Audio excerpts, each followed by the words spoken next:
차례차례 제가 말씀드리겠습니다. 12년 전에 저희가 했던 아이템은 지금도 하고 있습니다. 예.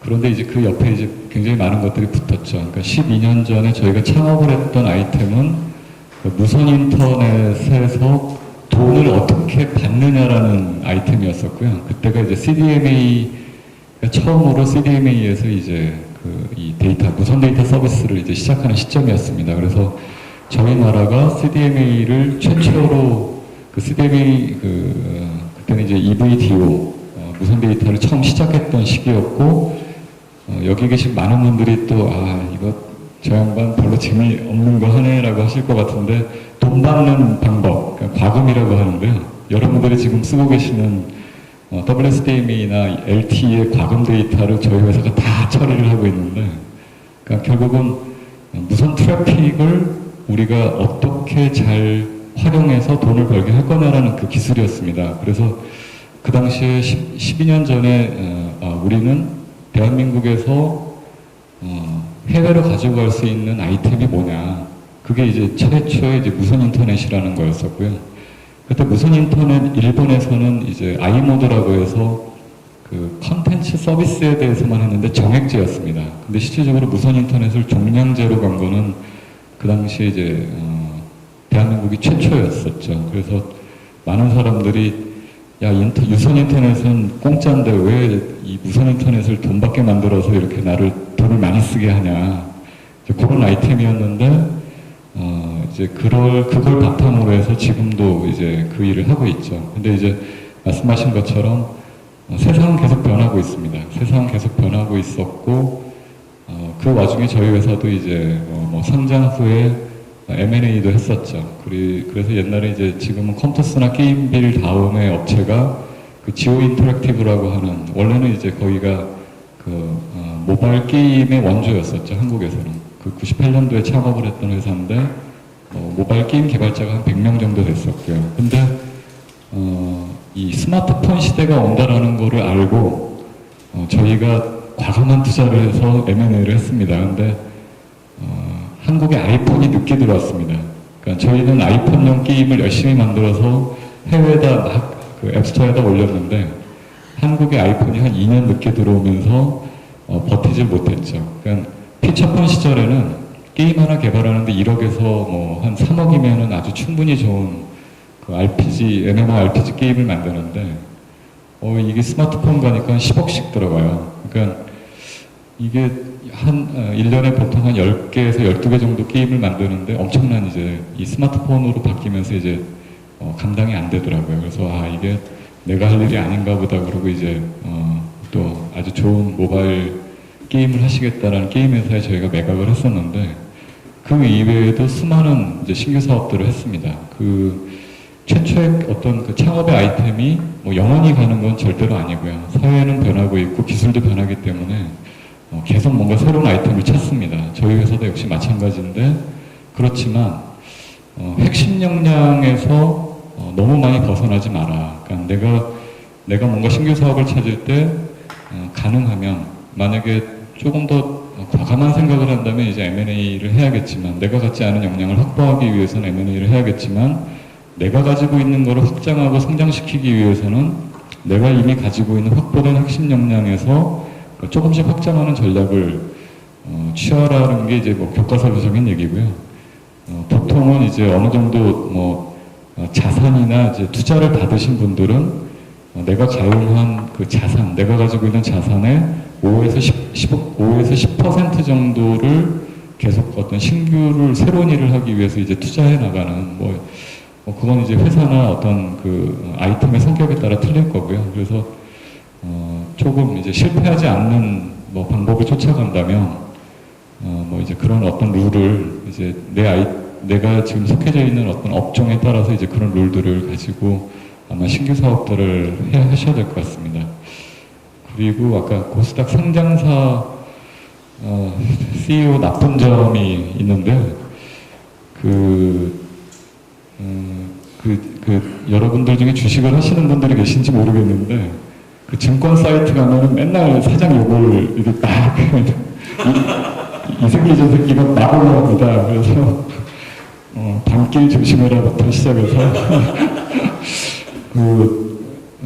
이 회사 여기 뭐다 같이 이제 같이 겪으시겠지만 회사가 잘 될 때도 있고 이제 또 뭐 안 될 때도 있고 이제 여러 가지 이런 기복이 있는데 그 성장사 CEO가 되면은 밤길을 조심해야 됩니다. 농담이었고요. 뭐 성장사 CEO들 중에 이제 뭐 언론에 많이 나오시는 분들도 계시고 한데 가급적이면 이제 그런데 나서지 않으려고 저는 하는 편이어서 그런 부분들이 조금 이제 뭐 여기저기 불려다니는 게 좀 많습니다. 근데 그런 것들이 조금 불편한 점 중에 하나인 것 같습니다. 나중에 여러분들이 이제 더 성장하셔서 성장도 하시고 더 큰 기업을 만드실 건데요.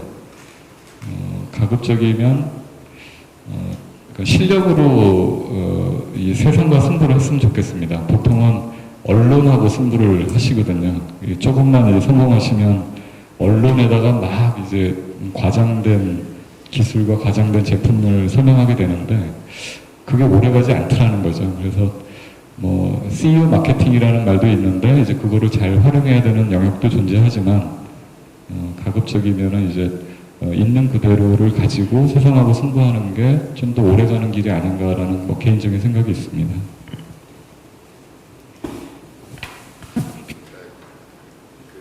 비드라이브가 이렇게 좀 한마디 설명하기가 좀 어렵더라고요. 일단 방금 말씀하셨지만은 지난 25년 동안 컴퓨터가 숨가쁘게 발전해 왔어요. 제가 처음 컴퓨터를 접한 거는 이제 IBM 360 메인프레임 무지하게 비싼 컴퓨터였죠. 근데 그러다가 점점점 PC랑이 나타나기 시작했죠. 근데 그때 재미있는 일이 당시에 그 학원과나 기계과 박사 과정들이 졸업할 때 이렇게 뭔가 시뮬레이션을 많이 돌리는데 잘못 돌리면은 그 큰 컴퓨터에서 돈이 한 200만 원, 300만 원 나왔어요. 그거를 본인도 돈을 못 내고 그런 안타까운 일들이 제가 자연스레 좀 겪었는데 그때 PC가 300만 원짜리가 나왔죠. 200만 원짜리. 그러니까 다들 그걸 갖다가 PC에다 돌리기 시작하는 그게 아주 흥미로운 움직임이었던 거죠. 그런 식으로 이제 PC가 나왔고 근데 또 PC가 나오면서 같이 했던 거 기억나시죠? 플라피 카피하기. 그러니까 소프트웨어 좋은 거 있다 그러면 카피를 해놔야 돼. 왜냐하면 이제 구하기가 어렵거든요. 그러니까 제가 말하고 싶은 것은 내가 어떤 거를 소유하고 어떤 것을 빌렸을 것인가라는 이슈인데요.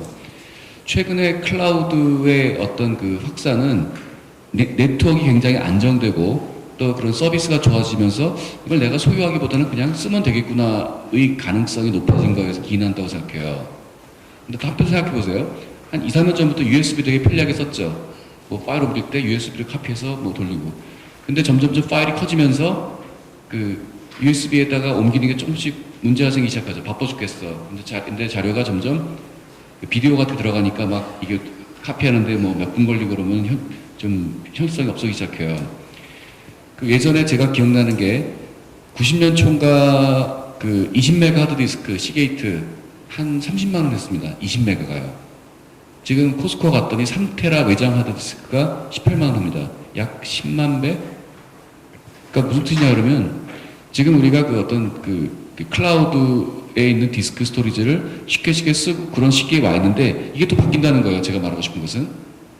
그래서 비드라이브는 그러니까 뭐랄까 내가 가진 나의 PC 자체를 클라우드처럼 만들어준 소프트웨어예요.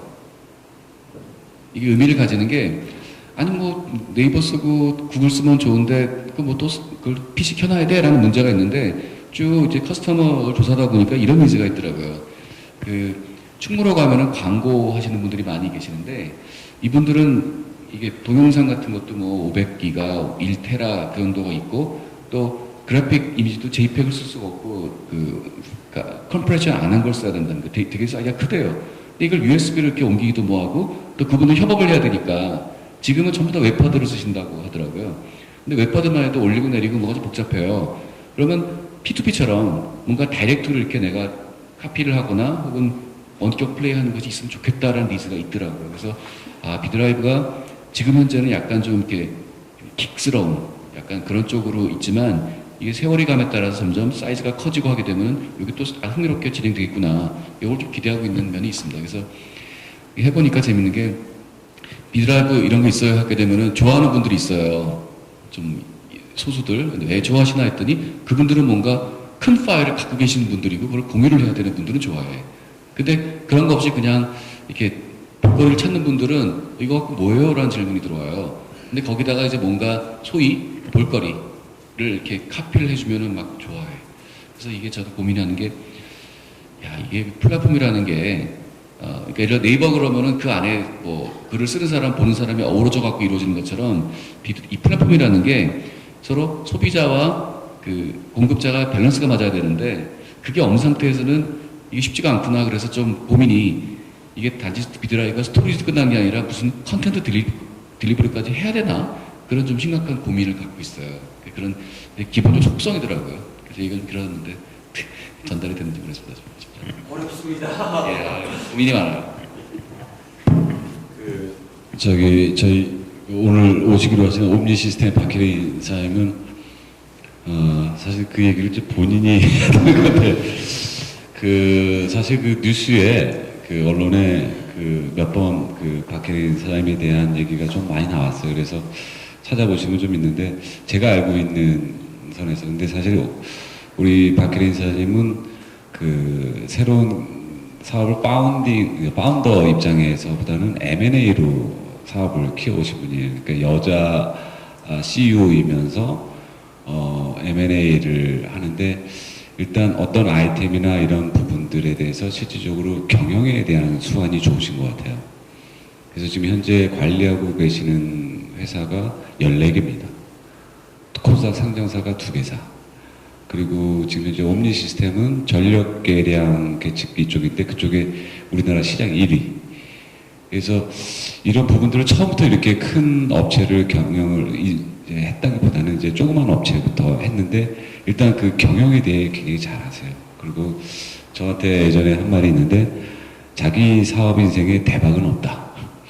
그래서 그 많은 젊은 친구들이 좀 이렇게 우리 선례로 우리 그 앞서 이렇게 뭐 성공한 사례들 이렇게 많이 보면 대박을 많이 노리는데 자기는 대박은 있을 수 없는 길인 것 같다. 뭐 이런 얘기를 많이 해요. 그래서 제가 볼 때는 우리나라 이런 그 동양 문화권에서 여성 CEO가 이렇게 그 거의 뭐 대기업처럼 이렇게 많은 기업을 그 관리를 하고 지금 이제 회장님으로 이제 그 불리기도 하는데 대단하신 분인 것 같아요. 그래서 여기 여성분도 계시는데 그런 사례가 있으니까 그래서 어떻게 보면 그 자기가 꼭 기술을 개발을 해서 사업을 한다라는 측면은 아니었던 것 같아요. 이분은 남이 개발한 거를 자기는 그거를 사업화를 잘한다는 거죠.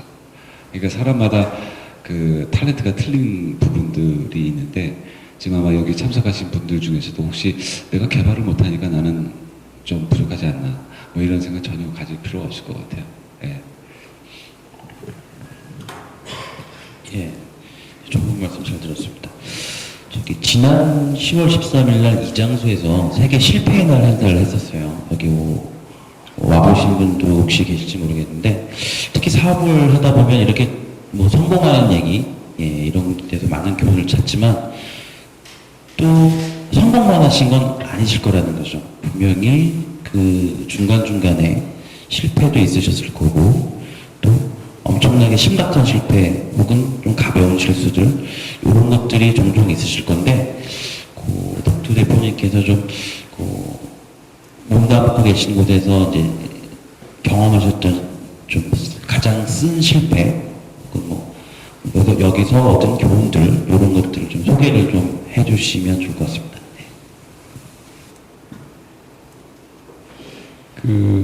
어떤 특정한 사업이 성공이냐 실패냐라는 거는 이제 어떤 뭐 개인적인 어떤 기준일 수 있을 것 같은데요. 그런 얘기를 한번 하고 싶습니다. 죽고 싶었던 적이 있냐 사업을 하면서 죽을 만큼 뭔가 고통스러웠던 적이 있냐라는 걸로 이제 조금 바꿔서 좀 답변을 드릴게요. 정말로 내가 왜 이러고 있지? 내가 왜 이걸 해야 되지? 라고 하는 고통이 있었습니다. 여러 차례 있었는데요. 그 중에 하나가 이제 우리나라의 구조적인 문제 중에 하나가 이제 대기업하고 중소기업 간의 이제 거래에서 발생하는 그 일들이었습니다. 그러니까 저희가 열심히 개발해서 뭔가를 이제 공급을 했는데 이제 그거를 이제 대기업의 계열사가 자기가 독단적으로 이제 사용을 하는 거죠.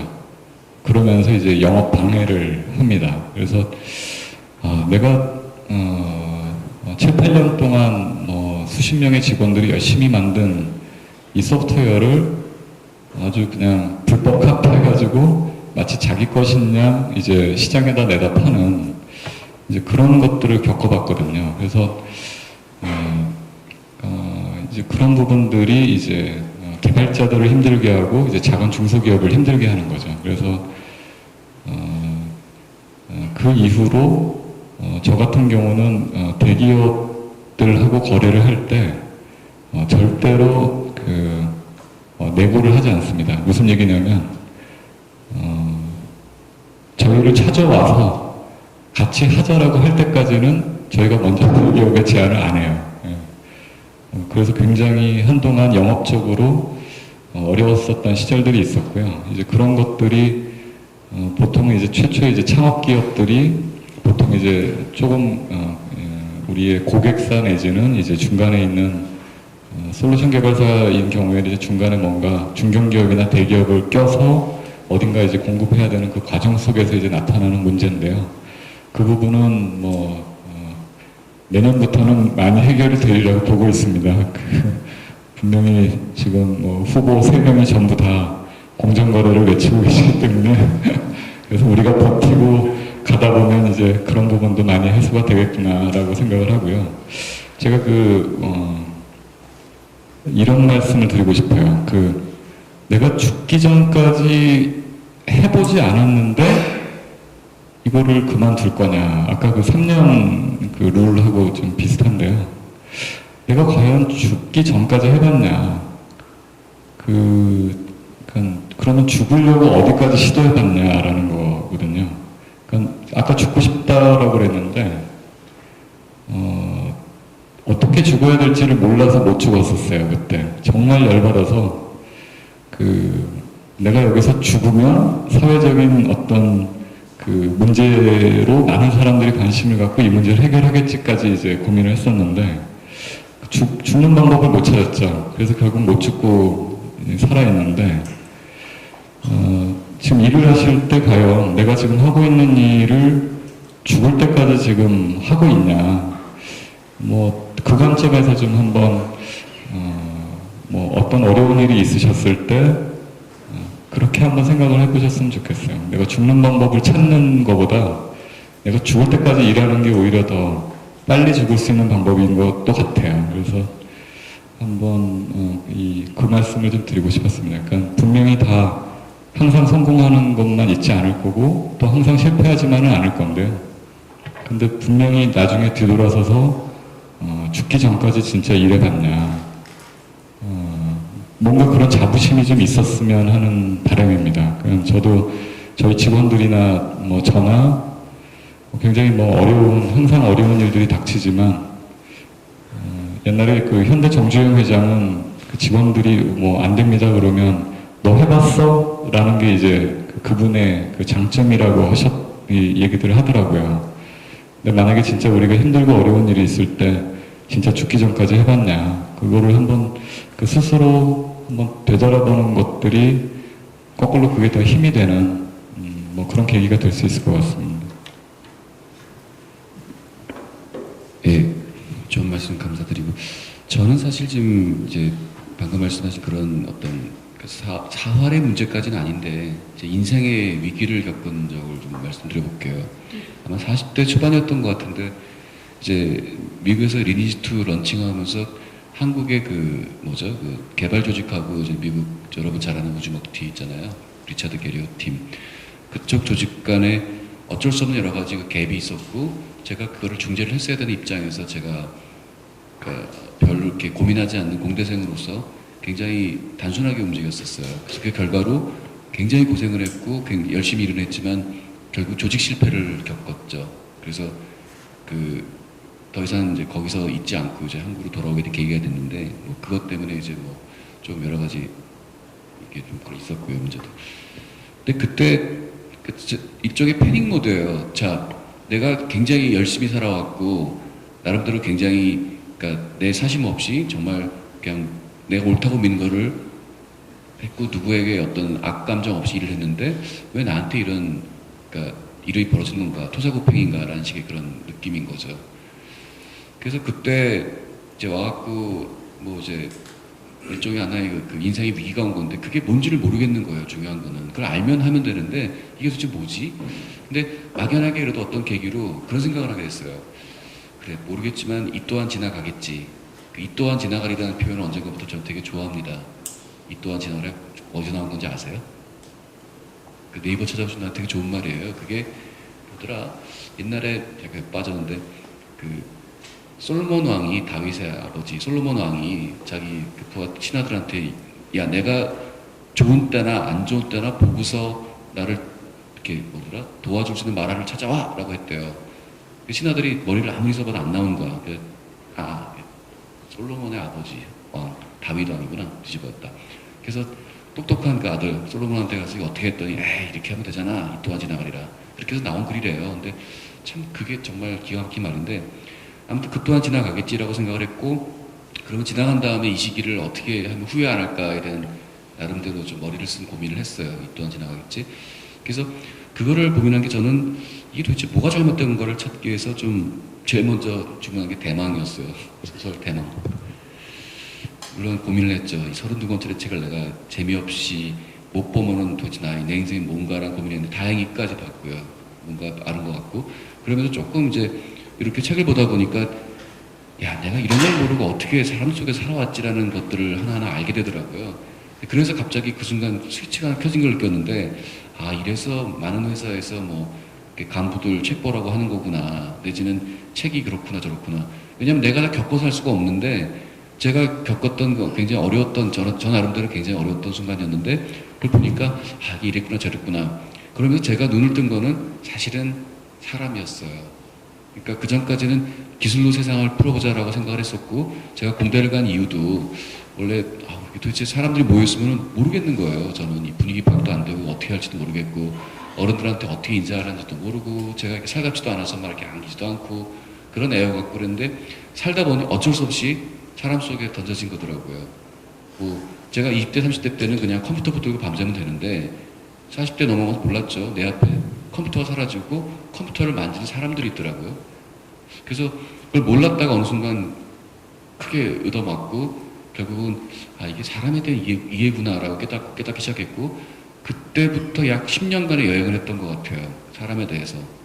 근데 최근에 제가 듣는 말 중에 제일 좋은 거는 참 옛날하고 많이 변했다는 얘기를 많이 들어요. 근데 그게 뭐 인간적이다라든가 혹은 뭐 사람에 대한 뭐 그런 얘기인데 말씀드리고 싶은 것은 어쩌면 기술이 아니라 특히 사업도 사람한테 있는 거 아닌가 싶어요. 그리고 회사라는 말 자체가 보일 회자에 뭐 무슨 사자인데 비즈니스도 그렇고 다 사람의 관계고요. 제 친구가 투자사를 했었는데 그런 말 하더라고요. 누구한테 투자하냐? 물어보면 그게 있지. 한 번 투자하면 한 달에 한 번씩 봐야 되거든. 그러니까 이게 봐서 기분 나쁜 사람한테 투자 안 하지. 그게 그렇구나. 그 다음에 요새 여러분들 저거 많이 하죠? 100초짜리 그 엘리베이터 스피치. 이게 딱 사람 보는 거예요. 저 사람이 이렇구나 저렇구나 느낌. 그래서 이게 사람이구나. 근데 그럼 옛날에 왜 그랬을까? 제 생각에 옛날에 우리나라 사회가 좀 그러니까 크게 말 소프트웨어 쪽에서 말 잉여와 결핍, 잉여와 위험이 있거든요. 우리는 뭔가 기본적으로 해결이 안 된 상태에서 그걸 해결하려고 기술적인 것이 많이 중요했는데 지금은 그런 건 다 없어졌잖아요. 그러다 보니까 패러다임이 바뀐 것 같아요. 사람이 만족해야 되고 저 사람이 기분 좋아야 되고. 근데 저는 그 변화를 굉장히 드라마틱하게 개인적으로 겪었던 것 같고요. 지금 와서는 그 변화에 대해서 되게 다행이다라고 느끼고 있고 그래서 어떻게 보면 좀 말씀하신 그런 위기까지는 아니지만 제 인생의 위기에서 저는 그런 걸 느꼈다라고 싶고 아마 여러분 다 혹시 아니시라면 느끼실 거예요. 그때 이게 이거야 그리고 잘 넘겨시고 또 배우시는 계기가 되면 어떨까 그런 생각이 듭니다.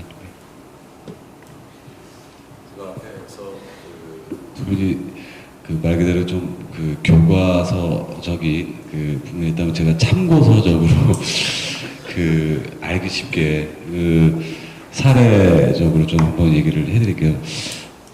딱 제가 답변을 해야 될 질문인 것 같아서 저희 많은 업체들이 매일 상담을 오시고 또 제가 방문을 하게 됩니다, 업체들을. 근데 지금 질문하신 대로 실패를 어떻게 보면 통계적으로 성공보다는 실패를 더 많이 하니까. 근데 한 10년 이상 이렇게 업체들을 쭉 보니까 그것도 통계적으로 성공하는 기업들은 이런 분위기가 있고 실패하는 기업들은 이것 때문에 혹시 이러지 않을까라는 좀 그룹픽이 되는 게 있어요. 세상 모든 일이 통계적으로 다 된다는 건 아니지만 그런 부분을 좀 얘기를 해줄게요. 하나는 뭐냐면 지금 이제 사람들 얘기를 많이 나왔는데 성공한 기업들은 혼자 일을 안 해요. 대부분. 그러니까 뭐냐면 적어도 한 명 이상 자기하고 이제 목숨을 목숨 얘기도 하는데 사활을 같이 할 친구든 동반자가 있어요. 꼭 얘가 제가 한 기업이 지금 이제 재작년에 미국에 M&A가 된 기업인데 그 기업을 제가 처음 봤을 때 직원 월급을 7개월째 못 주고 있었어요. 아주 어려울 때 저를 만나서 제가 이제 자금 유치를 도와주고 있었는데 결국 이제 한국에서 자금 유치를 실패했어요. 그 업체가 만드는 제품이 뭐였냐면 3D 영사기였어요. 근데 그 사장이 엔지니어가 아니고 LG전자의 신상품 기획 팀장이었다가 이제 늦은 나이에 40이 넘어서 이제 창업을 하신 분인데 근데 직원들이 안 나가는 거예요. 산수를 안 내는 거죠. 그래서 그 모습에 여기에 뭐가 있다라고 생각을 했었는데 여차여차해서 하여튼 그 사장이 그때 당시에 저한테 자기 소원이 자기 동료들 인생 역전 시켜줄 게 자기 소원이라고 그렇게 저한테 얘기를 했는데 결론적으로 얘기하면 미국에 그러니까 60%를 지분을 넘겨주고 미국을 갔는데 당해 미국을 2월 달에 갔어요. 미국을 2월 달에 갔는데 당해에 1,000억을 넘었어요. 매출이. 그리고 그 다음에 2,500억을 했어요. 그래서 그때 미국을 갈 때 자기 동료들 고생했던 그 동료들 자녀분들 다 해가지고 이민을 가버렸어요. 해가지고 그쪽에 얘기를 해가지고 뭐 애들 교육 뭐 하우징부터 해서 완전 미국에 정착할 수 있도록 다 하고 스탁 옵션 주고 해서 실질적으로 그분이 돈을 얼마나 벌었냐면 제가 좀 이렇게 희망적인 얘기를 좀 해주려고 그래요. 나한테 와서 하는 얘기가 뭐냐면 그 사람이 돈에 한이 맺힌 사람이거든요. 한국에서 돈이 없어가지고 미국에서 이제 자기 주식이 이제 장외에서 거래가 되니까 자기가 나한테 이런 얘기를 하더라고요. 돈을 한번 써보고 싶어가지고 하루에 2,000만 원씩 한번 며칠을 쓸 수 있는지 한번 자기가 해봤대요. 3일을 못 썼대요. 3일을. 그 정도로 그러니까 그분이 그럴 정도 했고 동료 창업 같이 고생했던 친구들 아마 뭐 그 정도는 아니지만 상당히 내가 볼 때는 같이 성공을 했던 것 같아요. 이제 그런 부분이 있고 또 한 사례는 이제 버짓의 문제예요. 그러니까 자원을 얼마나 효율적으로 집중하느냐는 문제인데 초기 우리 창업을 했을 때는 돈을 벌 수 있는 사업 아이템이 여러 개가 눈에 띕니다. 그러다 보니까 저절로 자기가 갖고 있는 버짓에 이렇게 분산을 하게 돼요. 그래서 한 기업은 제가 아는 기업인데 그 기업은 처음에 5천만 원으로 사업을 시작을 했는데 깨진 돈이 50억이 넘었어요. 그러니까 5천만 원으로 시작을 했다가 이제 이것도 개발하고 싶고 저것도 개발하고 싶고 해가지고 본인이 이제 개발자는 아닌데 계속 개발자를 영입을 해가지고 했는데 결국 50억 넘어서도 계속 개발을 하고 있었어요. 매출 없이. 근데 그분은 다행히 이제 집에 이제 돈이 많아가지고 그 돈을 다 쓴 거죠. 강남역에 아주 유명한 레스토랑 주인이었어요. 그 레스토랑 땅값 비싼 거를 팔았어요. 제 눈앞에서. 그런 분이 계시고 또 한 분은 한 1억 정도로 될 줄 알았는데 결과적으로 한 20억 정도 투입이 됐죠. 그것도 뭐냐면 왜 20억까지 됐냐 보니까 그분이 원래 자기가 하려고 했던 일만 했으면 되는데 자꾸 옆에서 자꾸 이것도 해봐라. 이거 돈이 될 거야. 막 이런 식의. 그래서 초기에는 그 뭐 버짓 안에는 뭐 저 어떤 돈의 문제도 있고 인력의 문제도 있긴 한데 정말 그 확신이 가는 아이템 사업 모델에 대해서 좀 집중적으로 투입을 해야만이 거기서도 성과가 나는지 안 나는지 뭐 그런 얘기인 것 같고 또 하나는 그 생존의 문제예요. 그러니까 사실 버짓하고도 마찬가지인데 무조건 견뎌야 돼요. 그래서 그 우스갯 얘기로 그 운칠기삼이라고 뭐 여기도 3이 나오는데 그게 이제 하버드대 그 MBA에도 그런 얘기가 나오는데요. 하버드 나오신 분이 얘기한 거예요 저한테. 그래서 사치적이고 하는데 거기 어떻게 나왔냐면 CEO가 할 수 있는 맥시멈 그 사업의 성장이나 이런 데 영향을 줄 수 있는 겁니다. 30%. 나머지 70%가 그거나 내 외부의 환경이 좌우를 한다는 거죠. 이 얘기 뭐냐면 계속 위기가 계속 연속적으로 찾아오고 어려울 수가 있어요. 모든 기업이. 근데 그게 아까 우리 신 대표님 말씀하셨지만 그런 위기도 오지만 기회도 오는 거예요. 근데 그 기회는 결국은 끈질기게 견딘 사람이 이제 그 기회를 잡게 되는 거죠. 근데 끈질기게 견디려면 어떻게 해야 되냐? 라이트하게 가야 돼요. 고정비가 많이 들어가는 움직임으로 가면 금방 이제 자본이 이제 고갈이 되니까 그럼 쓰러지는 거예요. 그래서 정말 아까 얘기한 그 사활을 같이 할 그런 동반자하고 뭐 서로 인건비 안 가져가면 제일 라이트한 거죠. 그러니까 이런 데 있는 것도 굉장히 그 고정비를 줄이는 거예요. 그러니까 초기 어떤 아이템으로 내가 정말 내 손으로 내 통장에 돈이 이렇게 꽂히고 이런 부분들이 영속적으로 될 때까지는 최대한으로 고정비를 줄여야 돼요. 그러니까 그렇게 해야만이 그러니까 경쟁자보다 내가 똑같은 뭐 기술 수준 똑같은 거라고 하더라도 내가 견디면 나한테 기회가 더 충분히 누군가 이제 언젠가 기회가 오는 거예요. 그러니까 최근에 저희